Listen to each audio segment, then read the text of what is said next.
I am enormously proud to stand with Israel today.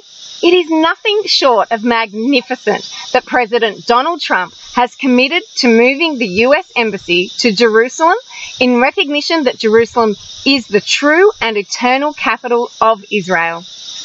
The Islamists and lefties can implode all they like, but they can take nothing away from the fact that Israel is the sole beacon of light in a very dark region.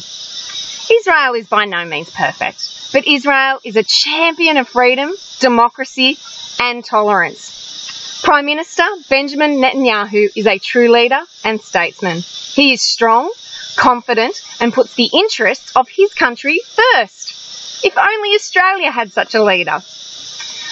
When I spent a month in Israel in 2006, I spoke with many Muslims who lived and worked there. Every single one of them, without fail, was grateful and supportive of Israel. If we asked would they like to move to an Islamic nation, they would look at us as though we were crazy.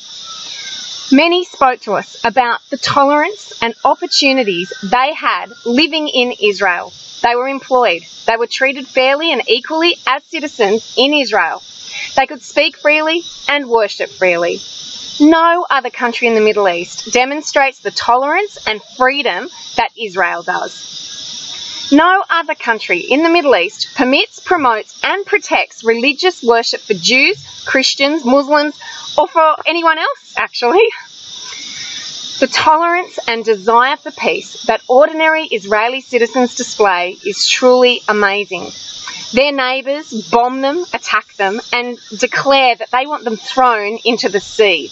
They back it up with bombs. And yet, when you're in Israel, speaking to Jewish citizens, they never speak with aggression or animosity towards their violent and oppressive neighbours, but instead speak about their desire to live in peace with them.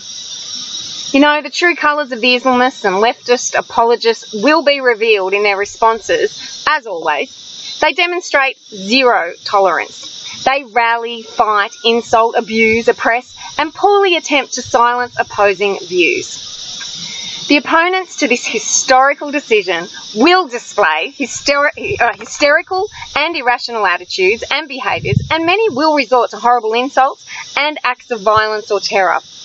But to all of my Israeli friends, I celebrate with you today, and I want you to know that you have a friend here in Australia and many more like me.